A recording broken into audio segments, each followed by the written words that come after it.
ਸਤਿ ਸ਼੍ਰੀ ਅਕਾਲ ਦੋਸਤੋ, ਮੈਂ ਸਵਰਨਵੀਰ ਸਿੰਘ ਆਪ ਸਾਰੇ ਜੀ ਦਾ ਇੱਕ ਵਾਰੀ ਫਿਰ 5K ਬ੍ਰਾਡਕਾਸਟਿੰਗ ਦੇ ਵਿੱਚ ਵੈਲਕਮ ਕਰਦਾ ਹਾਂ।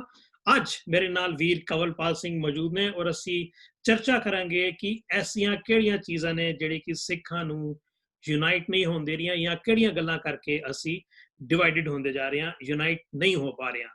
ਹਾਲਾਂਕਿ ਆਪਣੇ ਆਪਣੇ ਜਗ੍ਹਾ ਤੇ ਅਸੀਂ ਦੇਖੀਏ ਕਿ ਹੁਣ ਕਾਫੀ ਟੀਵੀ ਚੈਨਲ ਨੇ, ਵੈਬ ਚੈਨਲ ਨੇ, ਪ੍ਰਚਾਰ ਅੱਗੇ ਨਾਲੋਂ ਜ਼ਿਆਦਾ ਹੋ ਰਿਹਾ ਵੇ, ਘਰ ਘਰ ਦੇ ਵਿੱਚ ਪਹੁੰਚ ਰਿਹਾ ਵੇ, ਮੋਬਾਈਲ ਤੇ ਪਹੁੰਚ ਰਿਹਾ ਵੇ। ਲੇਕਿਨ ਜਿੱਥੇ ਜਿੱਥੇ ਇਹ ਸੁਵਿਧਾਵਾਂ ਵਧੀਆਂ ਨੇ ਉੱਥੇ ਉੱਥੇ ਨਾਲ ਇਹ ਵੀ ਦੇਖਣ ਦੇ ਵਿੱਚ ਆ ਰਿਹਾ ਵੇ ਕਿ ਅਸੀਂ ਗਰੁੱਪਿਜ਼ਮ ਦੇ ਵਿੱਚ ਜ਼ਿਆਦਾ ਪੈਂਦੇ ਜਾ ਰਹੇ ਹਾਂ, ਡਿਵਾਈਡ ਜ਼ਿਆਦਾ ਹੋ ਰਿਹਾ। ਸੋ ਇਹਨਾਂ ਸਾਰਿਆਂ ਵਿਸ਼ੇ ਤੇ ਅਸੀਂ ਚਰਚਾ ਕਰਾਂਗੇ ਆਪਣੇ ਵੀਰ ਸਰਦਾਰ ਕਵਲਪਾਲ ਸਿੰਘ ਜੀ ਨਾਲ।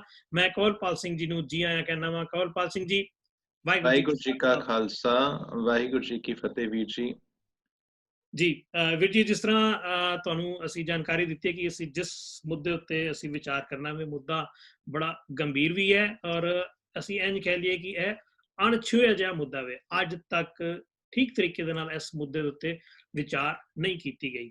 ਤੇ ਸਭ ਤੋਂ ਪਹਿਲਾਂ ਮੇਰਾ ਉਹੀ ਕੁਐਸਚਨ ਹੈ ਜੋ ਮੈਂ ਰਿਪੀਟ ਬਾਰ-ਬਾਰ ਕਰ ਰਿਹਾ ਹਾਂ ਕਿ ਐਸੀ ਕਿਹੜੀ ਗੱਲ ਹੈ ਕਿ ਅਸੀਂ ਡਿਵਾਈਡ ਹੁੰਦੇ ਜਾ ਰਹੇ ਹਾਂ, ਅਸੀਂ ਯੂਨਾਈਟ ਨਹੀਂ ਹੋ ਪਾ ਰਹੇ, ਜਦਕਿ ਇਸ ਵੇਲੇ ਕਮਿਊਨੀਕੇਸ਼ਨ ਦੇ ਸਾਧਨ ਜ਼ਿਆਦਾ ਨੇ ਪਹਿਲਾਂ ਨਾਲੋਂ। ਓਕੇ ਵੀਰ ਜੀ, ਪਹਿਲੇ ਤੇ ਮੈਂ ਤੁਹਾਡੇ ਚੈਨਲ ਦਾ ਬਹੁਤ-ਬਹੁਤ ਧੰਨਵਾਦੀ ਹਾਂ ਕਿ ਹਮੇਸ਼ਾ ਹੀ ਤੁਸੀਂ ਬਹੁਤ ਹੀ ਵਧੀਆ ਮੁੱਦੇ ਲੈ ਕੇ ਆਉਂਦੇ ਹੋ। ਪਿਛਲੇ ਕਾਫੀ ਦਿਨਾਂ ਤੋਂ ਮੈਂ ਦੇਖ ਰਿਹਾ ਸੀ ਕਿ ਤੁਹਾਡੀ ਤਬੀਅਤ ਸ਼ਾਇਦ ਜੋ ਵੀ ਕੁਆਰੰਟੀਨ ਤੁਹਾਨੂੰ ਕੀਤਾ ਹੋਇਆ ਸੀ ਗਵਰਨਮੈਂਟ ਵੱਲੋਂ, ਤਾਂ ਮੈਨੂੰ ਲੱਗਿਆ ਕਿ ਯਾਰ ਪਤਾ ਨਹੀਂ ਵੀਰ ਜੀ ਕਿਤੇ ਮਿਸ ਹੋ ਗਏ, ਪਰ ਖੈਰ ਤੁਸੀਂ ਵਾਪਸ ਆਏ ਹੋ ਤੇ ਬਹੁਤ ਚੰਗਾ ਲੱਗਿਆ। ਸੋ ਵੀਰ ਜੀ, ਅੱਜ ਦਾ ਵਿਸ਼ਾ ਵੀ ਬਹੁਤ ਅਹਿਮ ਹੈ ਕਿਉਂਕਿ ਇਸ ਵਿੱਚ ਤੁਸੀਂ ਗੱਲ ਕੀਤੀ ਹੈ ਬਈ ਕੌਮੀ ਏਕਤੇ ਨੂੰ, ਜਿਹੜੀ ਕੌਮੀ ਏਕੇ ਨੂੰ ਕਿਹੜਾ ਚੈਲੰਜ ਹੈ। ਤੇ ਜੇ ਤੁਸੀਂ ਨੋਟਿਸ ਕਰੋਗੇ ਨਾ ਕਿ ਡਿਵਾਈਡੇਸ਼ਨ ਲਈ ਸਾਡੇ ਕੋਲ ਦੋ ਹਿੱਸਿਆਂ ਦਾ ਹੋਣਾ ਜ਼ਰੂਰੀ ਹੈ। ਜੇ ਦੋ ਹਿੱਸੇ ਨਹੀਂ ਨਾ ਤੇ ਫਿਰ ਬੰਦਾ ਇੱਕ ਹੀ ਹੈ। ਅਸੀਂ ਗੁਰਬਾਣੀ ਚ ਪੜ੍ਹਦੇ ਹਾਂ ਨਾ, ਸੱਚ ਕਾਲ ਕੂੜ ਵਰਤਿਆ, ਕਲ ਕਾਲਖ ਬੈਤਾਲ, ਬੀਓ ਬੀਜ ਪਤ ਲੈ ਗਏ, ਅਬ ਕਿਉਂ ਉਗਵੈ ਦਾਲ, ਜੇ ਇੱਕ ਹੋਏ ਤਾਂ ਉਗਵੈ ਰੁੱਤੀ ਹੂੰ ਰੁੱਤ ਹੋਏ। ਸੋ ਉੱਥੇ ਗੁਰੂ ਸਾਹਿਬ ਨੇ ਇੱਕ ਦਾਲ ਦਾ, ਇੱਕ ਛੋਲੇ ਦੇ ਦਾਣੇ ਦਾ ਐਗਜ਼ਾਮਪਲ ਦੇ ਕੇ ਸਮਝਾਇਆ ਕਿ ਜੇ ਇਹਦੇ ਦੋ ਹਿੱਸੇ ਹੋ ਜਾਣ ਤੇ ਇਹ ਡਿਵਾਈਡ ਹੋ ਜਾਂਦਾ ਹੈ। ਜਦੋਂ ਇਹ ਡਿਵਾਈਡ ਹੋ ਜਾਂਦਾ ਤੇ ਇਹ ਹੁਣ ਕੁਝ ਨਵਾਂ ਪ੍ਰੋਡਿਊਸ ਨਹੀਂ ਕਰ ਸਕਦਾ। ਤੇ ਇਸੇ ਲਈ ਗੁਰੂ ਸਾਹਿਬ ਨੇ ਜਦੋਂ ਸਾਨੂੰ ਰੱਬ ਦੀ ਪਰਿਭਾਸ਼ਾ ਦਿੱਤੀ ਤਾਂ ਉਸ ਵਿੱਚ ਉਹਨਾਂ ਨੇ ਸਭ ਤੋਂ ਪਹਿਲੇ ਏਕਾ ਲਾਇਆ, ਇੱਕ ਓੰਕਾਰ। ਤੁਸੀਂ ਦੇਖੋ, ਇਹ ਸ਼ਬਦ ਆਪਣੇ ਆਪ ਤੇ ਇੰਨਾ ਨਿਵੇਕਲਾ ਹੈ ਕਿ ਉਸ ਦੀ ਸ਼ੁਰੂਆਤ ਨਿਊਮੈਰੀਕਲ ਇੱਕ ਨਾਲ ਹੋ ਰਹੀ ਹੈ। ਮਤਾ ਕੋਈ ਬੰਦਾ ਕਹਿ ਦੇ ਕਿ ਜੀ ਇਹ ਈੜੀ ਵਾਲਾ ਜਿਹੜਾ ਸੀ ਇਹ ਕਿਸੇ ਹੋਰ ਬੰਨੇ ਸੀ ਤੇ ਕੱਕਾ ਕਿਸੇ ਹੋਰ ਬੰਨੇ ਸੀ, ਉਹਨਾਂ ਨੇ ਨਿਊਮੈਰੀਕਲ ਵਰਡ ਯੂਜ਼ ਕਰਕੇ ਉਹਨੂੰ ਸ਼ਬਦ ਬਣਾ ਦਿੱਤਾ, ਪੰਜਾਬੀ ਦਾ ਇੱਕ ਲੈਟਰ ਬਣਾਤਾ। ਤੇ ਉਹ ਅੱਜ ਸਾਡੇ ਸਾਰਿਆਂ ਵਾਸਤੇ ਜਿਹੜਾ ਹੈ ਉਸ ਦੇ ਦਰਸ਼ਨ ਕਰਕੇ ਸਾਡੇ ਸਾਰਿਆਂ ਦੇ ਸ਼ੀਸ਼ ਝੁਕ ਜਾਂਦੇ ਨੇ। ਉੱਥੇ ਏਕਾ ਲਾਇਆ। ਫਿਰ ਜਦੋਂ ਗੁਰਤਾ ਗੱਦੀ ਦੀ ਗੱਲ ਆਈ ਤਾਂ ਤੁਸੀਂ ਦੇਖੋ, ਭਾਵੇਂ ਉਹ ਕੁਛ ਵੀ ਹੋਏ, ਭਾਵੇਂ ਉਹ ਚੋਣ ਕਰਨ ਦਾ ਵਕਤ ਆਇਆ, ਭਾਵੇਂ ਉਸ ਵਿੱਚ ਸ਼ੀਸ਼ ਤਲੀ ਤੇ ਰੱਖਣਾ ਪਿਆ, ਭਾਵੇਂ ਕੁਛ ਵੀ ਹੋਇਆ ਹੋਏ, ਪਰ ਜਿਹੜੀ ਚੋਣ ਹੋਈ ਹੈ ਉਹ ਬੈਸਟ ਦੀ ਹੋਈ ਹੈ ਤੇ ਉਹ ਇੱਕ ਦੀ ਹੋਈ ਹੈ।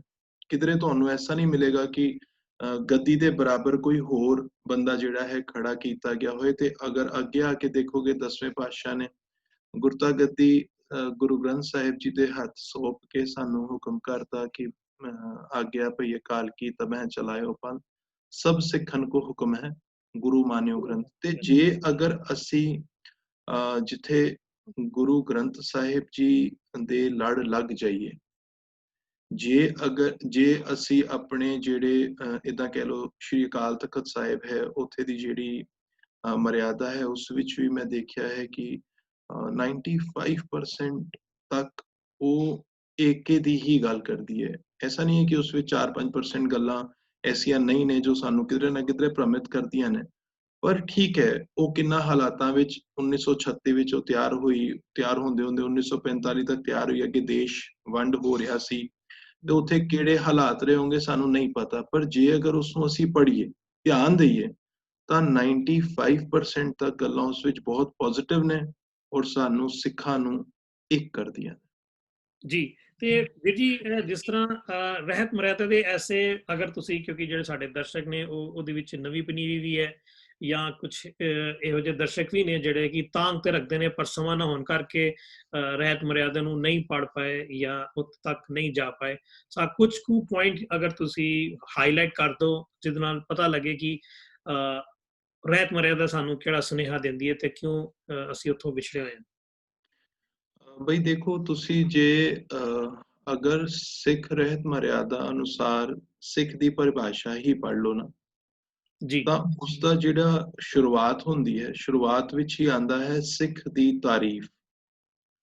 ਤੇ ਰਾਈਟ। ਉੱਥੇ ਸਪਸ਼ਟ ਲਿਖਿਆ ਮਿਲਦਾ ਹੈ, ਜੋ ਇਸਤਰੀ ਜਾਂ ਪੁਰਸ਼ ਇੱਕ ਅਕਾਲ ਪੁਰਖ 10 ਗੁਰੂ ਸਾਹਿਬਾਨ, ਅੱਗੇ ਬਕਾਇਦਾ 10 ਗੁਰੂ ਸਾਹਿਬਾਨਾਂ ਦੇ ਨਾਮ ਦਰਜ ਹਨ, ਗੁਰੂ ਨਾਨਕ ਦੇਵ ਸਾਹਿਬ ਜੀ ਤੋਂ ਲੈ ਕੇ ਗੁਰੂ ਗੋਬਿੰਦ ਸਿੰਘ ਸਾਹਿਬ ਜੀ ਤੱਕ, ਸ੍ਰੀ ਗੁਰੂ ਗ੍ਰੰਥ ਸਾਹਿਬ ਜੀ ਅਤੇ 10 ਗੁਰੂਆਂ ਦੀ ਬਾਣੀ ਤੇ ਸਿੱਖਿਆ ਹੂੰ। ਅਤੇ ਦਸ਼ਮੇਸ਼ ਜੀ ਦੇ ਅੰਮ੍ਰਿਤ ਉੱਤੇ ਨਿਸ਼ਚਾ ਰੱਖਦਾ ਹੋਵੇ ਅਤੇ ਹੋਰ ਕਿਸੇ ਧਰਮ ਨੂੰ ਨਾ ਮੰਨਦਾ ਹੋਵੇ, ਉਹ ਸਿੱਖ ਹੈ।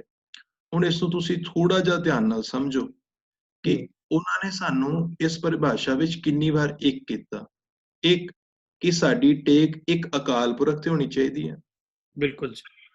ਦੋ, ਜਿਹੜੇ ਸਾਡੇ ਗੁਰੂ ਸਾਹਿਬਾਨ ਹੋਏ ਹਨ, ਕਿਉਂਕਿ ਅੱਜ ਤੁਸੀਂ ਦੇਖੋ, ਤੁਸੀਂ ਪਿਛਲੇ ਦਿਨੀ ਪ੍ਰੋਗਰਾਮ ਕੀਤਾ ਸੀ ਕਿ ਉਹ 12ਵੇਂ 13ਵੇਂ 14ਵੇਂ ਪਤਾ ਨਹੀਂ ਕਿੰਨੇ ਨੰਬਰ ਦੀ ਗੁਰੂ ਦੀ ਅਰਦਾਸ ਕੀਤੀ ਜਾ ਰਹੀ ਹੈ। ਜੀ ਉਹ ਨਾਮਧਾਰੀ। ਹਾਂ, ਸਾਨੂੰ ਡਿਵਾਈਡ ਕੀਤਾ ਜਾ ਰਿਹਾ।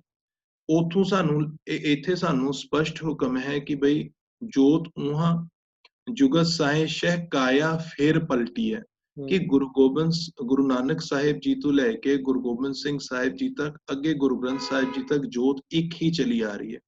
ਇਸ ਲਈ ਇੱਥੇ ਆਇਆ 10 ਗੁਰੂ ਸਾਹਿਬਾਨ ਦੀ ਬਾਣੀ। ਹੁਣ ਅਗਰ ਅਸੀਂ ਦੇਖੀਏ ਤਾਂ 6ਵੇਂ 7ਵੇਂ 8ਵੇਂ ਜਿਹੜੇ ਪਾਤਸ਼ਾਹ ਹੋਏ ਹਨ, ਉਹਨਾਂ ਨੇ ਕੋਈ ਬਾਣੀ ਨਹੀਂ ਦਰਜ ਕੀਤੀ। 10ਵੇਂ ਪਾਤਸ਼ਾਹ ਜੀ ਦੇ ਨਾਂ ਤੋਂ ਜਿਹੜਾ ਗ੍ਰੰਥ ਹੈ, ਉਹ ਗ੍ਰੰਥ ਵੀ ਅੱਜ ਵਿਵਾਦਾਂ ਦਾ ਵਿਸ਼ੇ ਹੈ ਕਿ ਕਿਸ ਤਰ੍ਹਾਂ ਨਾਲ ਉਸ ਉੱਤੇ ਵਿਵਾਦ ਚੱਲ ਰਹੇ ਹਨ, ਤੇ ਉਸ ਦਾ ਵੱਡਾ ਹਿੱਸਾ, ਬਹੁਤ ਵੱਡਾ ਹਿੱਸਾ ਮੈਂ ਕਹਾਂਗਾ ਕਿ ਉਹ ਗੁਰੂ ਕ੍ਰਿਤ ਨਹੀਂ ਹੈ। ਵੱਡੇ ਵੱਡੇ ਇਤਿਹਾਸਕਾਰ ਇਸ ਗੱਲ ਨੂੰ ਸਪਸ਼ਟ ਕਰ ਸਕਦੇ। ਤੁਹਾਡੇ ਵੀ ਪਿਛਲੇ ਦਿਨੀ ਜਿਊਣ ਵਾਲਾ ਜੀ ਜਿਹੜੇ ਆ ਕੇ ਬੈਠੇ ਸਨ, ਉਹਨਾਂ ਨੇ ਜੋ ਸੁਣਾਇਆ ਉਹ ਫੇਰੀ ਟੇਲ ਸਨ। ਉਹ ਜਿਹੜੀਆਂ ਹਨ ਉਹ ਕਹਾਣੀਆਂ, ਉਹਨਾਂ ਕਹਾਣੀਆਂ ਵਿੱਚੋਂ ਕੋਈ ਐਸੀ ਗੱਲ ਨਹੀਂ, ਕੋਈ ਸੇਧ ਨਹੀਂ। ਤੇ ਖੈਰ ਚਲੋ, ਉਹ ਇੱਕ ਵੱਖਰਾ ਵਿਸ਼ਾ ਹੈ। ਪਰ ਇੱਥੇ ਸਪਸ਼ਟ ਹੈ 10 ਗੁਰੂ ਸਾਹਿਬਾਨ ਦੀ ਬਾਣੀ। 10 ਗੁਰੂ ਸਾਹਿਬਾਨ ਦੀ ਬਾਣੀ ਦਾ ਮਤਲਬ ਹੀ ਇਹ ਹੈ ਕਿ ਜੋ 10 ਗੁਰੂਆਂ ਨੇ ਸਾਨੂੰ ਆਪਣੇ ਲਾਈਫ ਵਿੱਚ ਜੀ ਕੇ ਦਿਖਾਇਆ ਤੇ ਸਿੱਖਿਆ, ਉੱਥੋਂ ਦੀ ਜੋ ਸਾਨੂੰ ਸਿੱਖਿਆ ਮਿਲਦੀ ਹੈ ਗੁਰੂ ਨਾਨਕ ਸਾਹਿਬ ਜੀ ਦੇ ਜੀਵਨ ਤੋਂ, ਗੁਰੂ ਅੰਗਦ ਸਾਹਿਬ ਜੀ ਦੇ ਜੀਵਨ ਤੋਂ, ਗੁਰੂ ਅਮਰਦਾਸ ਜੀ ਦੇ ਜੀਵਨ ਤੋਂ ਲੈ ਕੇ ਗੁਰੂ ਗੋਬਿੰਦ ਸਿੰਘ ਸਾਹਿਬ ਜੀ ਦੇ ਜੀਵਨ ਤੱਕ ਸਾਨੂੰ ਜੋ ਸਿੱਖਿਆ ਮਿਲਦੀ ਹੈ, ਅਤੇ ਫਿਰ ਉਹਨਾਂ ਨੇ ਸਾਨੂੰ ਕਿੱਥੇ ਇਕੱਠਾ ਕੀਤਾ? ਅੰਮ੍ਰਿਤ ਤੇ, ਜਿੱਥੇ ਵੱਖ-ਵੱਖ ਲੋਕ ਜ਼ਾਤਾਂ ਪਾਤਾਂ ਵਿੱਚ ਵੰਡੇ ਹੋਏ ਸਨ, ਆਪਣੇ ਆਪਣੇ ਮਜ਼ਹਬਾਂ ਵਿੱਚ, ਆਪਣੇ ਆਪਣੇ ਧਰਮਾਂ ਵਿੱਚ ਵੰਡੇ ਹੋਏ ਸਨ, ਤੇ ਇੱਥੇ ਇੱਕੋ ਬਾਟੇ ਵਿੱਚ ਸਾਰਿਆਂ ਨੂੰ ਅੰਮ੍ਰਿਤ ਛਕਾ ਕੇ ਖੰਡੇ ਬਾਟੇ ਦੀ ਪਹੁਲ ਜਿਹੜੀ ਹੈ ਦੇਣੀ, ਸਾਰਿਆਂ ਨੂੰ ਇੱਕ ਵਰਦੀ ਦੇਣੀ, ਸਾਰਿਆਂ ਨੂੰ ਇੱਕ ਬਰਾਬਰ ਕਰਨਾ। ਤੇ ਬਕਾਇਦਾ ਤੁਸੀਂ ਹੁਣੇ ਅੱਗੇ ਆ ਕੇ ਦੇਖੋਗੇ, ਇਸ ਵਿੱਚ ਪੂਰਾ ਜਿਹੜਾ ਉਹ ਖੰਡੇ ਬਾਟੇ ਕੀ ਪਹੁਲ ਦਾ ਜ਼ਿਕਰ ਹੈ, ਜਿਸ ਨੂੰ ਅਸੀਂ ਅੰਮ੍ਰਿਤ ਸੰਸਕਾਰ ਕਹਿੰਦੇ ਹਾਂ, ਉਸ ਵਿੱਚ ਪੜ੍ਹੋਗੇ ਕਿ ਇੱਕ ਸ਼ਬਦ ਕਲੀਅਰਲੀ ਕੀਤਾ ਹੋਇਆ ਹੈ ਕਿ ਤੁਸੀਂ ਅੱਜ ਤੋਂ ਬਾਅਦ ਪੁਰਾਣੀ ਜਾਤ ਪਾਤ ਧਰਮ ਤੁਹਾਡਾ ਸਭ ਚਲਾ ਗਿਆ। ਅੱਜ ਤੋਂ ਤੁਹਾਡੇ ਪਿਤਾ ਜਿਹੜੇ ਹਨ ਗੁਰੂ ਗੋਬਿੰਦ ਸਿੰਘ ਸਾਹਿਬ ਹਨ, ਤੁਹਾਡੇ ਮਾਤਾ ਸਾਹਿਬ ਕੌਰ ਹਨ, ਤੇ ਤੁਹਾਡਾ ਜਿਹੜਾ ਸਥਾਨ ਹੈ ਉਹ ਅਨੰਦਪੁਰ ਸਾਹਿਬ ਹੈ। ਤੇ ਏਦਾਂ ਕਰਕੇ ਸਾਨੂੰ ਬਿਲਕੁਲ ਹਰ ਪਾਸੋਂ ਇੱਕ ਕੀਤਾ ਕਿ ਅਸੀਂ ਆਪਣੇ ਆਪਣੇ ਜਿਹੜੇ ਨਿੱਜੀ ਆਪਣੇ ਆਪਣੇ ਘਰਾਣੇ ਬਣਾਏ ਨੇ, ਉਹ ਛੱਡ ਕੇ ਨਾ ਅਸੀਂ ਕਿਸੇ ਤਰੀਕੇ ਇੱਕ ਹੋ ਸਕੀਏ। ਸੋ ਇਹ ਪਹਿਲੀ ਪਰਿਭਾਸ਼ਾ ਤੋਂ ਹੀ ਸਪਸ਼ਟ ਹੈ ਜੀ ਕਿ ਸਿੱਖ ਰਹਿਤ ਮਰਿਆਦਾ ਸਾਨੂੰ ਇੱਕ ਕਰਦੀ ਹੈ। ਹਾਂਜੀ। ਤੇ ਜੀ ਫਿਰ ਹਾਲੇ ਤੱਕ ਅਸੀਂ ਇਹਦਾ ਪ੍ਰਚਾਰ ਚੰਗੀ ਤਰ੍ਹਾਂ ਕਿਉਂ ਨਹੀਂ ਕਰ ਪਾਏ? ਕਿਉਂ ਅਸੀਂ ਡਿਵਾਈਡ ਹੁੰਦੇ ਜਾ ਰਹੇ ਹਾਂ? ਕਿਉਂਕਿ ਅਸੀਂ ਆਪਣੀ ਸਪਸ਼ਟ ਗੱਲ ਕਰਨ ਕਰਕੇ ਜਾਣੇ ਜਾਂਦੇ ਹਾਂ। ਤੇ ਅਗਰ ਅਸੀਂ ਸਪਸ਼ਟ ਗੱਲ ਕਰੀਏ, ਹਰ ਬਾਬਾ ਜਿਹੜਾ ਉੱਠਦਾ ਵੇ ਉਹ ਆਪਣਾ ਇੱਕ ਇਜ਼ਮ ਲੈ ਕੇ ਆ ਜਾਂਦਾ ਵੇ। ਹਰ ਡੇਰਾ ਜਿਹੜਾ ਉੱਠਦਾ ਵੇ ਉਹ ਆਪਣੀ ਇੱਕ ਰਹਿਤ ਮਰਿਆਦਾ ਲੈ ਕੇ ਆ ਜਾਂਦਾ ਵੇ। ਅੱਜ ਕੱਲ ਦਾ ਜਿਹੜਾ ਯੁੱਗ ਹੈ ਉਹ ਕਮਿਊਨੀਕੇਸ਼ਨ ਦਾ ਯੁੱਗ ਹੈ। ਕਮਿਊਨੀਕੇਸ਼ਨ ਬਹੁਤ ਸੌਖੀ ਹੈ, ਬਹੁਤ ਹੀ ਈਜ਼ੀ ਹੈ। ਪਰ ਜਿੱਥੇ ਸਪਿਰਿਚੁਅਲਿਟੀ ਦੀ ਗੱਲ ਆ ਜਾਂਦੀ ਹੈ, ਜਿੱਥੇ ਰਿਲੀਜੀਅਸ ਮੈਟਰ ਦੀ ਗੱਲ ਆ ਜਾਂਦੀ ਹੈ, ਉੱਥੇ ਇੰਨੀ ਜ਼ਿਆਦਾ ਕਮਿਊਨੀਕੇਸ਼ਨ ਹੋਣ ਦੇ ਬਾਵਜੂਦ ਕਮਿਊਨੀਕੇਸ਼ਨ ਨਿਲ, ਜਿਹੜਾ ਉਹਦਾ ਰਿਜ਼ਲਟ ਹੈ ਉਹਦਾ ਨਿਲ ਹੀ ਆਉਂਦਾ ਹੈ। ਕਿਉਂ? ਕੀ ਇਹ ਜਾਣ ਕੇ ਭਰਮ ਭੁਲੇਖੇ ਪਾਏ ਜਾਂਦੇ ਨੇ ਕਿ ਮੇਰੀ ਦੁਕਾਨ ਚੱਲ ਜਾਵੇ, ਜੋ ਮੈਂ ਕਹਿ ਰਿਹਾ ਵਾਂ ਉਹ ਸੱਚ ਕਹਿ ਰਿਹਾ ਵਾਂ, ਉਹਦੀ ਗੱਲ ਮੰਨੀ ਜਾਵੇ। ਕਿਤੇ ਲੋਕਾਂ ਨੂੰ ਜੇ ਸੱਚ ਸਮਝ ਆ ਗਿਆ, ਰਹਿਤ ਮਰਿਆਦਾ ਸਮਝ ਆ ਗਈ, ਗੁਰੂ ਦੀ ਗੱਲ ਸਮਝ ਆ ਗਈ, ਤਾਂ ਮੇਰੀ ਦੁਕਾਨ ਬੰਦ ਹੋ ਜਾਏਗੀ। ਕਿ ਇਹ ਇੱਕ ਬੜਾ ਵੱਡਾ ਛੜਯੰਤਰ ਹੈ ਜਿਹੜਾ ਕਿ ਅਸੀਂ ਜਾਣ ਬੁੱਝ ਕੇ ਅਸੀਂ ਅੱਖਾਂ ਮੀਚ ਕੇ ਬੈਠੇ ਇਸ ਤੋਂ। ਠੀਕ ਹੈ। ਮੈਂ ਨਾ ਤੁਹਾਨੂੰ ਵੀਰ ਜੀ ਗੁਰਬਾਣੀ ਦੇ ਉਸ ਪਾਵਨ ਵਾਕ ਵੱਲ ਲੈ ਕੇ ਜਾਵਾਂ, ਜਿੱਥੇ ਗੁਰੂ ਸਾਹਿਬ ਸਾਨੂੰ ਇੱਕ ਹਾਲਤ, ਇੱਕ ਮਨ ਦੀ ਹਾਲਤ ਬਿਆਨ ਕਰ ਰਹੇ ਹਨ। ਕਹਿ ਰਹੇ ਨੇ, ਹਰ ਜਸ ਸੁਣੈ ਨਾ ਹਰ ਗੁਣ ਗਾਵੇ, पातन ही असमान गिरावे, ऐसे लोगन स्यों क्या कहिए, जो प्रभ किए भगत ते बाह, तिनसे सदा डराने रहिए। ਰਾਈਟ। ਸੋ ਇਹੋ ਜਿਹੇ ਲੋਕਾਂ ਤੋਂ ਨਾ ਸਾਨੂੰ ਇੱਕ ਦੂਰੀ ਬਣਾ ਲੈਣੀ ਚਾਹੀਦੀ ਹੈ, ਕਿਉਂਕਿ ਉਹ ਮਨ ਦੇ ਵਲਵਲੇ ਹਨ। ਉਹ ਜ਼ਰੂਰੀ ਨਹੀਂ ਹੈ, ਮੈਂ ਅਕਸਰ ਦੇਖਦਾ ਲੋਕ ਇੱਕ ਦੂਜੇ ਤੇ ਆਰੋਪ ਲਗਾਉਂਦੇ ਨੇ, ਜੀ ਇਹ ਦੁਸ਼ਮਣਾਂ ਨਾਲ ਮਿਲਿਆ, ਉਹ ਦੁਸ਼ਮਣਾਂ ਨਾਲ ਮਿਲਿਆ। ਅਸਲ ਵਿੱਚ ਇਹ ਸਾਡੇ ਮਨ ਦਾ ਡਰ, ਕਾਇਰਤਾ, ਤੇ ਦੂਜੇ ਬੰਨੇ ਸਾਡੇ ਮਨ ਦਾ ਜਿਹੜਾ ਕਹਿ ਲਓ ਅਹੰਕਾਰ, ਇਹ ਦੋਵੇਂ ਸਾਨੂੰ ਇਸ ਵੱਲ ਪ੍ਰੇਰਦੇ ਨੇ ਕਿ ਮੈਂ ਤੇਰੀ ਨਹੀਂ ਮੰਨਾਂਗਾ, ਤੂੰ ਮੇਰੀ ਨਾ ਮੰਨੀ। ਤੇ ਗੁਰੂ ਗ੍ਰੰਥ ਸਾਹਿਬ ਜੀ ਦੇ ਅੱਗੇ ਮੱਥਾ ਟੇਕਣ ਦਾ ਮਤਲਬ ਹੀ ਇਹ ਹੈ, ਸਿਰ ਨਿਵਾਉਣ ਦਾ ਮਤਲਬ ਹੀ ਹੈ, ਬਾਰ-ਬਾਰ ਸਾਨੂੰ ਥਾਂ ਥਾਂ ਤੇ ਸਾਨੂੰ ਜਿਹੜਾ ਹੈ ਸਪਸ਼ਟ ਹੁਕਮ ਹੈ ਕਿ ਬਈ ਸਤਿਗੁਰ ਅੱਗੇ ਸ਼ੀਸ਼ ਭੇਟ ਦੇਹੋ ਜੇ ਸਤਿਗੁਰ ਸਾਚੇ ਭਾਵੇ। ਜਾਂ ਹੋਰ ਵੀ ਸਾਨੂੰ ਗੁਰਬਾਣੀ ਤੋਂ ਐਗਜ਼ਾਮਪਲ ਮਿਲ ਜਾਣਗੇ ਕਿ ਬਈ ਸ਼ੀਸ਼ ਝੁਕਾਉਣ ਦਾ ਆਪਣਾ ਇੱਕ ਵਜ੍ਹਾ ਹੈ। ਵਜ੍ਹਾ ਕੀ ਹੈ? ਮੈਂ ਆਪਣਾ ਅਹੰਕਾਰ ਤਿਆਗਾਂ। ਤੇ ਜਦੋਂ ਵੀ ਅਸੀਂ ਕਿਸੇ ਚੀਜ਼ ਨੂੰ ਸਮਰਪਿਤ ਹੋਣਾ, ਦੇਖੋ ਭੰਡਣਾ ਬਹੁਤ ਆਸਾਨ ਹੈ। ਮੈਂ ਦੇਖਿਆ ਹੈ ਕਿ ਜਿਨ੍ਹਾਂ ਨੇ ਕਦੀ ਸਿੱਖ ਰਹਿਤ ਮਰਿਆਦਾ ਨੂੰ ਪੜ੍ਹਿਆ ਵੀ ਨਹੀਂ, ਉਹ ਵੀ ਸਿੱਖ ਰਹਿਤ ਮਰਿਆਦਾ ਨੂੰ ਭੰਡਦੇ ਮਿਲ ਜਾਣਗੇ। ਉਹਨਾਂ ਕੋਲ ਪੁੱਛੋ, ਭਰਾਵਾ ਇਸ ਵਿੱਚ ਕਿੰਨੀਆਂ ਗਲਤੀਆਂ ਨੇ, ਕਿੰਨੇ ਚੰਗੇ ਗੁਣ ਨੇ? ਉਹ ਕਹਿੰਦਾ, ਯਾਰ ਪੜ੍ਹੀ ਨਹੀਂ, ਸੁਣਿਆ ਇਸ ਵਿੱਚ ਫਲਾਣੀ ਫਲਾਣੀ ਬਾਣੀਆਂ ਦਾ ਜ਼ਿਕਰ ਹੈ। ਫਲਾਣੀ ਫਲਾਣੀ ਬਾਣੀਆਂ ਦਾ ਜ਼ਿਕਰ ਕਿਸ ਕੰਟੈਕਸਟ ਵਿੱਚ ਆਇਆ, ਉਸ ਉੱਤੇ ਗੱਲ ਘੱਟ ਹੁੰਦੀ ਹੈ ਤੇ ਵਿਵਾਦ ਜ਼ਿਆਦਾ ਖੜੇ ਹੋ ਜਾਂਦੇ ਨੇ। ਹੁਣ ਤੁਸੀਂ ਸ਼ੁਰੂਆਤ ਵਿੱਚ ਕਿਹਾ ਕਿ ਜਿਹੜਾ ਬਾਬਾ ਆਂਦਾ ਉਹ ਆਪਣੀ ਮਰਿਆਦਾ ਚਲਾ ਲੈਂਦਾ। ਉਸ ਦਾ ਕਾਰਨ ਹੈ ਕਿ ਸਿੱਖ ਰਹਿਤ ਮਰਿਆਦਾ ਐਸਾ ਨਹੀਂ, ਕੋਈ ਕਮੀ ਨਹੀਂ ਛੱਡੀ। ਸਾਡੇ ਜਿਹੜੇ SGPC ਜਾਂ ਦਿੱਲੀ ਗੁਰਦੁਆਰਾ ਪ੍ਰਬੰਧਕ ਕਮੇਟੀ ਵਾਲੇ ਨੂੰ ਫ੍ਰੀ ਵੰਡਦੇ ਨੇ, ਪਰ ਉਹੀ ਹੈ ਨਾ ਕਿ ਸਿੱਖਾਂ ਦਾ ਹਾਲ ਇਹ ਹੈ ਕਿ ਉਹ ਕਿਤਾਬਾਂ ਪੜ੍ਹਨਾ ਹੀ ਨਹੀਂ ਚਾਹੁੰਦੇ। ਕਿ ਉਹ ਇਹ ਕੋਈ ਬੜੀ ਮੋਟੀ ਕਿਤਾਬ ਨਹੀਂ ਹੈ। ਮੇਰੇ ਹਿਸਾਬ ਨਾਲ ਇਹ ਮਸਾਂ 30-35 ਪੰਨੇ ਦਾ ਇੱਕ ਖਰੜਾ ਹੈ, ਤੇ ਉਸ ਨੂੰ ਤੁਸੀਂ ਆਰਾਮ, ਉਹਦਾ ਸਾਈਜ਼ ਵੀ ਛੋਟਾ ਹੈ, ਤੇ ਐਸਾ ਨਹੀਂ ਕਿ ਬਹੁਤ ਵੱਡਾ ਸਾਈਜ਼ ਹੈ। ਹਾਂ, ਬਹੁਤ ਬਹੁਤ ਛੋਟੀ ਕਿਤਾਬ ਹੈ, ਬਹੁਤ ਛੋਟੀ ਕਿਤਾਬ ਹੈ। ਕਿ ਇਸ ਵਿੱਚ ਇਹਨਾਂ ਨੇ ਨਾ ਪੂਰਾ ਗੁਰਦੁਆਰੇ ਦਾ ਸਟਰਕਚਰ ਬਿਆਨ ਕੀਤਾ ਹੋਇਆ ਕਿ ਗੁਰਦੁਆਰਾ ਕਿੱਦਾਂ ਦਾ ਹੋਣਾ ਚਾਹੀਦਾ ਹੈ, ਗੁਰਦੁਆਰੇ ਵਿੱਚ ਕੀ ਹੋਣਾ ਚਾਹੀਦਾ ਹੈ, ਕੀ ਨਹੀਂ ਹੋਣਾ ਚਾਹੀਦਾ। ਹੁਣ ਜੇ ਉਸ ਨੂੰ ਕੋਈ ਨਹੀਂ ਮੰਨਦਾ, ਜੇ ਇਸ ਰਹਿਤ ਮਰਿਆਦਾ ਨੂੰ ਕੋਈ ਨਹੀਂ ਮੰਨਦਾ, ਉਸ ਦਾ ਕਾਰਨ ਹੈ ਸੰਗਤ ਨੇ ਪੜ੍ਹਿਆ ਹੀ ਨਹੀਂ। ਤੇ ਸੰਗਤ ਫਿਰ, ਕਿਉਂਕਿ ਧਰਮ ਜਿਹੜਾ ਹੈ ਇਮੋਸ਼ਨ ਦਾ ਵਿਸ਼ਾ, ਜੇ ਇਮੋਸ਼ਨਸ ਨਾ ਹੋਣ ਤੇ ਬੰਦਾ ਤੇ ਇਹ ਕਹਿੰਦਾ ਰੱਬ ਕੌਣ ਹੁੰਦਾ ਜੀ, ਰੱਬ ਕੀ ਹੈ, ਤੂੰ ਦੇਖਿਆ ਕਦੀ ਰੱਬ? ਤੇ ਏਦਾਂ ਕਰਕੇ ਜਦੋਂ ਇਮੋਸ਼ਨਸ ਹੀ ਨਹੀਂ ਨੇ ਤੁਹਾਡੇ, ਤੇ ਤੁਸੀਂ ਧਰਮ ਨੂੰ ਫੋਲੋ ਨਹੀਂ ਕਰ ਸਕਦੇ। ਇਹ ਇਮੋਸ਼ਨਸ ਅਤੇ ਗਿਆਨ ਦਾ ਨਾ ਪਰਫੈਕਟ ਮੇਲ ਹੈ ਸਿੱਖੀਜ਼ਮ। ਦੇਖੋ, ਕਮਿਊਨਿਸਟ ਤੇ ਜਿਹੜਾ ਇੱਕ ਤੁਹਾਡਾ ਰਾਈਟ ਵਿੰਗ ਹੈਗਾ, ਇਹਦੇ ਵਿਚਕਾਰ ਏਦਾਂ ਕਹਿ ਲਓ ਨਾ ਕਿ ਤੁਸੀਂ ਇਹ ਵੀ ਨਹੀਂ ਕਹਿ ਸਕਦੇ ਕਿ ਜੀ ਇਹ ਤੇ ਹੈ ਹੀ ਨਹੀਂ ਜੀ, ਅਸੀਂ ਨਹੀਂ ਮੰਨਦੇ, ਜੋ ਅਸੀਂ ਦੇਖਿਆ ਨਹੀਂ ਅਸੀਂ ਨਹੀਂ ਮੰਨਾਂਗੇ। ਹੋ ਸਕਦਾ ਤੁਹਾਡੀ ਪਹੁੰਚ ਉੱਥੇ ਤੱਕ ਨਾ ਹੋਵੇ। ਜਦੋਂ ਇਮੋਸ਼ਨਸ ਹੀ ਨਹੀਂ ਹੈਗੇ, ਤੁਸੀਂ ਗੁਰੂ ਅੱਗੇ ਕਿੱਦਾਂ ਸੀਸ ਭੇਟ ਕਰ ਸਕਦੇ ਹੋ? ਜੇ ਤੁਹਾਨੂੰ ਗੁਰੂ ਅੱਗੇ ਸੀਸ ਭੇਟ ਕਰਨਾ ਹੈ ਤੇ ਤੁਹਾਡੇ ਅੰਦਰ ਇਮੋਸ਼ਨਸ ਹੋਣੇ ਹੀ ਪੈਣਗੇ। ਜੇ ਨਹੀਂ ਹੋਣਗੇ ਤੇ ਕੋਈ ਵੀ ਵਿਅਕਤੀ ਜਿਹੜਾ ਹੈ ਉਹ ਸੀਸ ਭੇਟ ਨਹੀਂ ਕਰ ਸਕਦਾ। ਤੇ ਜੇ ਗਿਆਨ ਨਹੀਂ ਹੋਵੇਗਾ ਤੇ ਫਿਰ ਐਸੀ ਜਗ੍ਹਾਵਾਂ ਤੇ ਜਾ ਕੇ ਆਪਣੇ ਆਪ ਨੂੰ ਅਰਪਣ ਕਰਾਓਗੇ ਜਿੱਥੇ ਕਦੀ ਬਨਾਰਸ ਕੇ ਠੱਗ ਬੈਠਿਆ ਕਰਦੇ ਸਨ, ਤੇ ਉੱਥੇ ਜਾ ਕੇ ਕਹਿੰਦੇ ਸਨ ਕਿ ਸਿਰ ਕਰਵਤ ਕਰਾਏ, ਕਿ ਜੀ ਸਿਰ ਜਿਹੜਾ ਹੈ ਉਹ ਜਾ ਕੇ ਉੱਥੇ ਚਿਰਵਾ ਲਿਆ, ਜਾਂ ਜੀ ਉੱਤੋਂ ਦੀ ਛਾਲ ਮਾਰਤੀ ਕਿ ਜੀ ਹੁਣ ਮੈਨੂੰ ਸਵਰਗ ਮਿਲੇਗਾ। ਤੇ ਇੱਥੇ ਗਿਆਨ ਅਤੇ ਭਾਵਨਾ, ਗਿਆਨ ਅਤੇ ਸ਼ਰਧਾ, ਇਹ ਦੋਨਾਂ ਦੀ ਜ਼ਰੂਰਤ ਹੈ। ਤੇ ਗਿਆਨ ਸਾਨੂੰ ਮਿਲੇਗਾ ਸਾਡੇ ਜਿਹੜੇ ਦਸਤਾਵੇਜ਼ ਨੇ ਉਹਨਾਂ ਤੋਂ, ਤੇ ਸ਼ਰਧਾ ਸਾਨੂੰ ਮਿਲੇਗੀ ਜਦੋਂ ਅਸੀਂ ਸੰਗਤ ਵਿੱਚ ਗੁਰੂ ਦੀ ਬਾਣੀ, ਗੁਰੂ ਸਾਹਿਬ ਦੇ ਨਾਲ ਬਹਿ ਕੇ ਵਿਚਾਰਾਂ ਕਰਾਂਗੇ। ਜੀ ਵੀਰ ਜੀ। ਬਿਲਕੁਲ। ਤੇ ਵੀਰ ਜੀ ਇੱਕ ਬੜਾ ਮਹੱਤਵਪੂਰਨ ਵਿਸ਼ਾ ਵੇਖ, ਅਗਰ ਅਸੀਂ ਲੌਜਿਕ ਤੇ ਭਾਵਨਾ ਦੀ ਗੱਲ ਕਰੀਏ ਤਾਂ ਜਿਹੜੀ ਇਸ ਵੇਲੇ ਮੇਨ ਡਿਵੀਜ਼ਨ ਹੋਈ ਪਈ ਹੈ ਕਮਿਊਨਿਟੀ ਦੇ ਵਿੱਚ ਜਾਂ ਦੁਨੀਆ ਦੇ ਵਿੱਚ ਵੀ ਅਸੀਂ ਕਹਿ ਲਈਏ, ਅਸੀਂ ਅਗਰ ਆਪਣੀ, ਕਿਉਂਕਿ ਅਸੀਂ ਆਪਣੀ ਕਮਿਊਨਿਟੀ ਨੂੰ ਜ਼ਿਆਦਾ ਦੇਖ ਰਹੇ ਹਾਂ, ਇਸ ਕਰਕੇ ਸਾਨੂੰ ਆਪਣੀ ਦੇ ਵਿੱਚ ਜ਼ਿਆਦਾ ਲੱਗਦਾ ਹੈ, ਜਾਂ ਤਾਂ ਉਹ ਲੌਜਿਕ ਵੱਲ ਡਿਵਾਈਡਡ ਹੈਗੇ ਨੇ ਜਾਂ ਉਹ ਭਾਵਨਾ ਵੱਲ ਡਿਵਾਈਡਡ ਹੈਗੇ ਨੇ। ਤੇ ਡਾਇਵਰਟਿਡ ਹਾਂਜੀ, ਡਾਇਵਰਟਿਡ ਨੇ।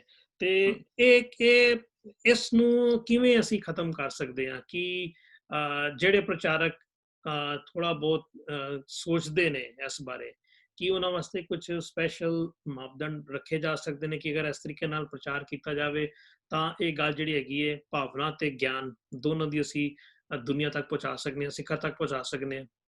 ਕਿਤੇ ਨਾ ਕਿਤੇ ਇਹ ਵੀ ਡਰ ਰਹਿੰਦਾ ਕਿ ਅਗਰ ਮੈਂ ਹੁਣ ਅਗੇਨ ਸਪਸ਼ਟ ਗੱਲ ਕਰੀਏ ਤਾਂ ਜਿਹੜਾ ਪ੍ਰਚਾਰਕ ਹੈ ਉਹ ਗੁਰਦੁਆਰੇ ਜਾਣ ਤੋਂ ਪਹਿਲਾਂ ਇਹ ਹੋਮਵਰਕ ਕਰਕੇ, ਇਹ ਜ਼ਰੂਰ ਹੋਮਵਰਕ ਕਰ ਲੈਂਦਾ ਕਿ ਉਸ ਗੁਰਦੁਆਰੇ ਦੇ ਵਿੱਚ ਸੰਗਤ ਕਿਹੋ ਜਿਹੀ ਹੈ। ਜੇ ਤਾਂ ਸੰਗਤ ਲੌਜਿਕ ਵਾਲੀ ਹੈ ਤਾਂ ਮੈਂ ਉੱਥੇ ਲੌਜਿਕ ਵਾਲੀ ਵਿਚਾਰ ਕਰਾਂਗਾ, ਤੇ ਜੇ ਸੰਗਤ ਉੱਥੇ ਭਾਵਨਾ ਵਾਲੀ ਹੈ, ਇਮੋਸ਼ਨਸ ਵਾਲੀ ਹੈ, ਤਾਂ ਮੈਂ ਉੱਥੇ ਇਮੋਸ਼ਨਲ ਗੱਲਾਂ ਮੈਂ ਕਰਾਂਗਾ। ਉਸ ਚੱਕਰ ਦੇ ਵਿੱਚ ਸੱਚ ਕਿਤੇ ਨਾ ਕਿਤੇ ਲੁਕਿਆ ਰਹਿ ਜਾਂਦਾ ਵੇ, ਜਾਂ ਇੰਜ ਕਹ ਲਈਏ ਕਿ ਲੁਕੋਇਆ ਜਾ ਰਿਹਾ ਹੈ। ਇਸ ਉੱਤੇ ਵੀ ਜੀ ਤੁਹਾਡੇ ਕਿਹੜੇ ਕੀ ਵਿਚਾਰ ਹੈਗੇ ਨੇ? ਦੇਖੋ ਵੀਰ ਜੀ, ਪਹਿਲੇ ਤੇ ਨਾ ਮੈਂ ਸੱਚ ਤੇ ਆਵਾਂ ਤੇ ਅੱਜ ਤੋਂ ਕਰੀਬ 3-3.5 ਸਾਲ ਪਹਿਲੇ ਮੈਨੂੰ ਕਿਸੇ ਨੇ ਸਵਾਲ ਕੀਤਾ ਕਿ ਜੀ ਜੇ ਸੱਚ ਬੋਲਣਾ ਹੀ ਗੁਰਮਤ ਹੈ, ਰਾਈਟ, ਤਾਂ ਗਨੀ ਖਾਨ ਤੇ ਨਬੀ ਖਾਨ ਨੇ ਕੀ ਕੀਤਾ ਸੀ ਜਿਸ ਵਕਤ ਉਹ ਉੱਚ ਦੇ ਪੀਰ ਨੂੰ ਲੈ ਕੇ ਜਿਹੜਾ ਹੈ ਕ੍ਰਾਸ ਕਰਾ ਰਹੇ ਸਨ, ਮੁਗਲ ਸੈਨਾ ਤੋਂ ਦੂਰ ਲੈ ਕੇ ਜਾ ਰਹੇ ਸਨ ਜੀ। ਤੇ ਜੇ ਸੱਚ ਬੋਲਣਾ ਹੀ ਧਰਮ ਹੈ ਤਾਂ ਗੰਗੂ ਬ੍ਰਾਹਮਣ ਨੇ ਕਿਹੜਾ ਪਾਪ ਕੀਤਾ ਸੀ? ਉਸਨੇ ਸੱਚ ਹੀ ਤੇ ਬੋਲਿਆ ਸੀ ਕਿ ਸਾਹਿਬਜ਼ਾਦੇ ਤੇ ਮਾਤਾ ਜੀ ਸਾਡੇ ਘਰ ਹੈਗੇ ਨੇ। ਸਾਨੂੰ ਇੱਥੇ ਇਹ ਸਮਝਣਾ ਹੈ ਕਿ ਸੱਚ ਹੈ ਕੀ। ਤੁਸੀਂ ਗੱਲ ਬੋਲੀ ਨਾ, ਸੱਚ ਲੁਕਿਆ ਰਹਿ ਜਾਂਦਾ ਹੈ। ਸੱਚਾ ਇਹ ਨਹੀਂ ਜੋ ਸਿਰਫ ਮੂੰਹ ਤੋਂ ਨਿਕਲ ਰਿਹਾ ਹੈ, ਉਸ ਦੇ ਪਿੱਛੇ ਸਾਡੀ ਭਾਵਨਾ ਕੀ ਹੈ। ਸੱਚ ਤਾਂ ਉਹ ਹੈ ਕਿ ਅੱਜ ਕੀ ਕਹੋਗੇ ਗਨੀ ਖਾਨ ਨਬੀ ਖਾਨ ਨੂੰ ਕਿ ਉਹਨਾਂ ਦੀ ਜਿਹੜੀ ਉਸ ਕਾਰਨਾਮੇ ਨੂੰ ਤੁਹਾਡਾ ਸ਼ੀਸ਼ ਨਹੀਂ ਝੁਕਦਾ ਕਿ ਮੇਰਾ ਸ਼ੀਸ਼ ਨਹੀਂ ਝੁਕਦਾ। ਪਰ ਜੇ ਉਹਨਾਂ ਦੀ ਜ਼ਬਾਨ ਦੇ ਉੱਤੇ ਦੇਖੋਗੇ, ਜ਼ਬਾਨ ਤੇ ਉਹਨਾਂ ਦੇ ਝੂਠ ਸੀ। ਇਹ ਉੱਚ ਦੇ ਪੀਰ ਨੇ, ਉਹਨਾਂ ਨੂੰ ਪਤਾ ਹੈ ਉੱਚ ਪਿੰਡ ਦੇ ਪੀਰ ਨਹੀਂ ਨੇ, ਗੁਰੂ ਗੋਬਿੰਦ ਸਿੰਘ ਸਾਹਿਬ ਨੇ, ਪਰ ਉੱਥੇ ਬੋਲਿਆ ਗਿਆ ਕਿਉਂਕਿ ਉਹਨਾਂ ਦੀ ਭਾਵਨਾ ਨਿਰਮਲ ਤੇ ਸੱਚੀ ਸੀ। ਦੂਜੇ ਬੰਨੇ ਗੰਗੂ ਨੂੰ ਅੱਜ ਅਸੀਂ ਪਾਪੀ ਕਹਿੰਦੇ ਹਾਂ। ਉਹਨੂੰ ਪਾਪੀ ਇਸ ਕਰਕੇ ਕਹਿੰਦੇ ਆ, ਬੇਸ਼ੱਕ ਉਸਦੀ ਰਸਨਾ ਤੇ ਸੱਚ ਸੀ, ਪਰ ਉਸਦੇ ਮਨ ਵਿੱਚ ਕੀ ਸੀ? ਕਪਟ, ਲਾਲਚ, ਡਰ, ਧੋਖਾ। ਇਸੇ ਕਰਕੇ ਜਦੋਂ ਅਰਦਾਸ ਸਿੱਖ ਰਹਿਤ ਮਰਿਆਦਾ, ਜਦੋਂ ਤੁਸੀਂ ਅਰਦਾਸ ਪੜੋਗੇ ਨਾ, ਦੇਖੋ ਪਹਿਲੀਆਂ 4 ਬੰਦ ਜਿਹੜੇ ਨੇ ਨਾ ਵੀਰ ਜੀ ਅਰਦਾਸ ਵਿੱਚ, ਉਹ ਸੰਗਤ ਨਾਲ ਗ੍ਰੰਥੀ ਸਿੰਘ ਜਿਹੜਾ ਹੈ ਸੰਗਤ ਨੂੰ ਪ੍ਰੇਰ ਰਿਹਾ ਹੁੰਦਾ। ਤੁਸੀਂ ਧਿਆਨ ਦਿਓ ਤੇ ਪਹਿਲੀ ਪੌੜੀ ਚਲੋ ਬਚਿੱਤਰ ਨਾਟਕ ਤੋਂ ਹੈ ਤੇ ਉਸ ਨੂੰ ਅਸੀਂ 2 ਮਿੰਟ ਵਾਸਤੇ ਪਾਸੇ ਰੱਖ ਦਈਏ, ਪਰ ਜੇ ਤੁਸੀਂ ਉੱਥੋਂ ਦੀ ਆਓਗੇ ਨਾ ਜਿੱਥੇ ਕਹਿੰਦੇ ਜੀ ਗੁਰੂ ਗੋਬਿੰਦ ਸਿੰਘ ਸਾਹਿਬ ਜੀ ਸਭ ਥਾਈਂ ਹੋਏ ਸਹਾਏ, 10ਵਾਂ ਪਾਤਸ਼ਾਹੀਆਂ ਦੀ ਜੋਤ, ਧੰਨ ਧੰਨ ਸ਼੍ਰੀ ਗੁਰੂ ਗ੍ਰੰਥ ਸਾਹਿਬ ਜੀ ਦਾ ਧਿਆਨ ਧਰ ਕੇ ਖਾਲਸਾ ਜੀ ਸਾਹਿਬ ਬੋਲੋ ਜੀ। ਇੱਥੇ ਹੁਣੇ ਗੁਰੂ ਨਾਲ ਗੱਲ ਨਹੀਂ ਚੱਲ ਰਹੀ। ਗੱਲ ਨੰਬਰ 2, 5 ਪਿਆਰਿਆਂ ਚੋਹਾਂ ਸਾਹਿਬਜ਼ਾਦਿਆਂ 40 ਮੁਕਤਿਆਂ ਹੱਠੀਆਂ ਜੱਪੀਆਂ ਤਪੀਆਂ, ਜਿਨ੍ਹਾਂ ਨਾਂ ਜਪਿਆ ਵੰਡ ਛਕਿਆ, ਤੇਗ ਚਲਾਈ ਤੇਗ ਵਹਾਈ, ਦੇਖ ਕੇ ਅੰਡਿਟ ਕੀਤਾ, ਤਿਨਾਂ ਪਿਆਰਿਆਂ ਸਚਿਆਰਿਆਂ ਦੀ ਕਮਾਈ ਦਾ ਧਿਆਨ ਧਰ ਕੇ ਤੁਸੀਂ ਧਿਆਨ ਧਰੋ। ਉਹ ਉਸ ਵਕਤ ਸੰਗਤ ਨੂੰ ਮੁਖਾਤਬ ਹੈ, ਗੁਰੂ ਨੂੰ ਮੁਖਾਤਬ ਨਹੀਂ ਹੈ। ਤੇ ਜਦੋਂ ਇਹ 4 ਬੰਦ ਖਤਮ ਹੁੰਦੇ ਨੇ, ਜਿਹੜਾ ਚੌਥਾ ਹੈ 5 ਤਖਤਾਂ ਤੇ ਸਰਬਤ ਗੁਰਦੁਆਰਾ ਦਾ ਧਿਆਨ ਧਰ ਕੇ, ਇਸ ਦੇ ਅੱਗੋਂ ਅਰਦਾਸ ਸ਼ੁਰੂ ਹੁੰਦੀ ਹੈ ਜਦੋਂ ਪੂਰੀ ਸੰਗਤ ਤੇ ਸਣੇ ਗ੍ਰੰਥੀ ਸਿੰਘ ਸਾਹਮਣੇ ਗੁਰੂ ਨੂੰ ਮੁਖਾਤਬ ਹੁੰਦੇ ਨੇ। ਪ੍ਰਥਮੇ ਸਰਬਤ ਖਾਲਸਾ ਜੀ ਕੀ ਅਰਦਾਸ ਹੈ ਜੀ, ਸਰਬਤ ਖਾਲਸਾ ਜੀ ਕੋ ਵਾਹਿਗੁਰੂ ਵਾਹਿਗੁਰੂ ਵਾਹਿਗੁਰੂ ਚਿਤ ਆਵੇ। ਹੁਣ ਇਹ ਇੱਥੇ ਸਮਝਣਾ, ਇੱਥੇ 3 ਵਾਰ ਵਾਹਿਗੁਰੂ ਦਾ ਜ਼ਿਕਰ ਹੈ, ਨਾ 5 ਵਾਰ ਹੈ, ਨਾ 4 ਵਾਰ ਹੈ, ਨਾ 1 ਵਾਰ ਹੈ। ਉਸਦਾ ਕਾਰਨ ਇਹ ਹੈ, ਮੈਂ ਸੌਖੇ ਸ਼ਬਦਾਂ ਵਿੱਚ ਸਮਝਾ ਲਵਾਂ, ਵੈਸੇ ਤਾਂ ਇਹਨੂੰ ਮਨਸਾ ਬਾਚਾ ਕਰਮਨਾ ਜਿਹੜਾ ਇਹ ਸ਼ਬਦ ਹੈ ਨਾ, ਕਿ ਮਨ ਕਰਕੇ, ਬਚਨਾ ਕਰਕੇ ਤੇ ਕਰਮ ਕਰਕੇ, ਕਿ ਜਦੋਂ ਵਾਹਿਗੁਰੂ ਸਾਡੇ ਮੂੰਹ ਤੇ ਹੋਏ ਤੇ ਸਿਰਫ ਸਾਡੇ ਮੂੰਹ ਤੇ ਨਾ ਹੋਏ, ਸਾਡੇ ਮਨ ਵਿੱਚ ਵੀ ਹੋਏ।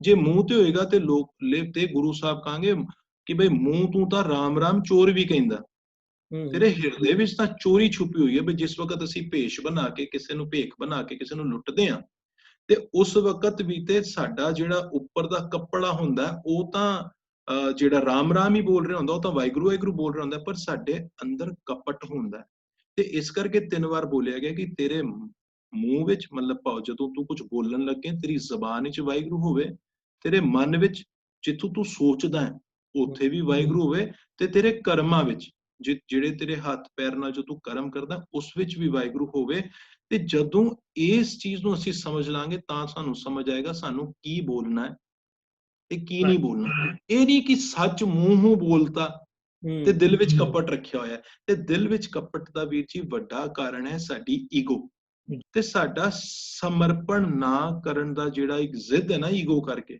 ਅਸੀਂ ਨਹੀਂ ਮੱਥਾ ਟੇਕ ਸਕਦੇ ਮੈਨੂੰ ਨਹੀਂ ਲੱਗਦਾ ਕਿ ਜੇ ਸਿੱਖ ਰਹਿਤ ਮਰਿਆਦਾ ਵਿੱਚ 90% ਗੱਲਾਂ ਠੀਕ ਨੇ ਤਾਂ ਕਿਉਂ ਨਹੀਂ ਅੱਜ ਸਿੱਖ ਵਿਦਵਾਨ ਜਿਹੜੇ ਹਨ ਉਹ 90% ਦੇ ਅੱਗੇ ਆਪਣਾ ਮੱਥਾ ਟੇਕ ਦਿੰਦੇ ਪਰ ਉਸ ਅੱਗੇ ਤੁਹਾਡੀ ਈਗੋ ਚਲੀ ਜਾਏਗੀ ਕਿ ਬਈ 10% ਦਾ ਕੀ ਕਰੀ ਉਹ 90% ਤੇ ਫੋਲੋ ਕਰਾ ਲਓ ਕੀ ਤੁਸੀਂ 90% ਫੋਲੋ ਕਰਾ ਲਿਆ ਕਿ ਅੱਜ ਜੇ ਇੱਥੇ ਲਿਖਿਆ ਹੈ ਕਿ ਸਿੱਖ ਗੁਰਦੁਆਰਿਆਂ ਵਿੱਚ ਕਿਸੇ ਤਰ੍ਹਾਂ ਦਾ ਕੋਈ ਗਦੇਲਾ ਨਹੀਂ ਲਾ ਸਕਦਾ ਕੋਈ ਉੱਥੇ ਦਾ ਜਿਹੜਾ ਆਪਣਾ ਸਿੰਘਾਸਨ ਨਹੀਂ ਲਾ ਸਕਦਾ ਕਿ ਇੱਕ ਗ੍ਰੰਥ ਦੇ ਬਰਾਬਰ ਦੂਜਾ ਕੋਈ ਗ੍ਰੰਥ ਨਹੀਂ ਸਥਾਪਿਤ ਹੋ ਸਕਦਾ ਕੋਈ ਮੂਰਤੀ ਨਹੀਂ ਸਥਾਪਿਤ ਹੋ ਸਕਦੀ ਕੋਈ ਫੋਟੋ ਨਹੀਂ ਸਥਾਪਿਤ ਹੋ ਸਕਦੀ ਕਿਸ ਤਰ੍ਹਾਂ ਗੁਰੂ ਗ੍ਰੰਥ ਸਾਹਿਬ ਜੀ ਦਾ ਸਨਮਾਨ ਕਰਨਾ ਕਿ ਇਹ ਹੋ ਰਿਹਾ ਰਾਈਟ ਇਹ ਤੇ ਠੀਕ ਹੈ ਨਾ ਪਰ ਸਾਡੀ ਕਿਉਂਕਿ ਭਾਵਨਾ ਕੰਮ ਕਰਨ ਦੀ ਨਹੀਂ ਹੈ ਆਪਣੇ ਆਪ ਨੂੰ ਚਮਕਾਉਣ ਦੀ ਹੈ ਇਸ ਕਰਕੇ ਅਸੀਂ ਜਿਹੜਾ ਹੈ ਉਹ ਉਸ ਵਿਸ਼ੇ ਵੱਲ ਤੇ ਧਿਆਨ ਦੇ ਰਹੇ ਹਾਂ ਜਿੱਥੇ ਸਾਡੀ ਬੱਲੇ ਬੱਲੇ ਹੋ ਜਾਏ ਤੇ ਜਿਹੜੇ ਕੰਮ ਕਰਾਉਣ ਵਾਲੇ ਨੇ ਉਹ ਬਹੁਤ ਪਿੱਛੇ ਛੁੱਟਦੇ ਜਾ ਰਹੇ ਨੇ ਇਹ ਇੱਕ ਵੱਡਾ ਕਾਰਨ ਹੈ ਕਿ ਹਰ ਬੰਦਾ ਆਪਣੀ ਆਪਣੀ ਹੀ ਟਪਲੀ ਤੇ ਆਪਣਾ ਆਪਣਾ ਹੀ ਰਾਗ ਵਜਾ ਰਿਹਾ ਜੀ ਬਹੁਤ ਬਹੁਤ ਧੰਨਵਾਦ ਕੰਵਲਪਾਲ ਵੀਰ ਜੀ ਤੁਸੀਂ ਬੜੇ ਸੁਚੱਜੇ ਵਿਚਾਰਾਂ ਨਾਲ ਸਾਨੂੰ ਇਹ ਸਾਰੀ ਇੰਨੀ ਸੋਹਣੀ ਗੁਰਮਤਿ ਦੀ ਔਰ ਰਹਿਤ ਮਰਿਆਦਾ ਦੀ ਗੱਲ ਦੱਸੀ ਹੈ ਹਾਲਾਂਕਿ ਸਮਾਂ ਥੋੜਾ ਵੇ ਸੋ ਹੁਣ ਤੱਕ ਦੀ ਜਿਹੜੀ ਵਿਚਾਰ ਹੋਈ ਹੈ ਉਸ ਤੋਂ ਅਗਲੀਆਂ ਜਿਹੜੀਆਂ ਵਿਚਾਰਾਂ ਨੇ ਅਸੀਂ ਅਗਲੇ ਐਪੀਸੋਡ ਦੇ ਵਿੱਚ ਤੁਹਾਡੇ ਸਾਹਮਣੇ ਜ਼ਰੂਰ ਰੱਖਾਂਗੇ ਤਦ ਤੱਕ ਲਈ ਵਾਹਿਗੁਰੂ ਜੀ ਕਾ ਖਾਲਸਾ ਵਾਹਿਗੁਰੂ ਜੀ ਕੀ ਫਤਿਹ ਜੀ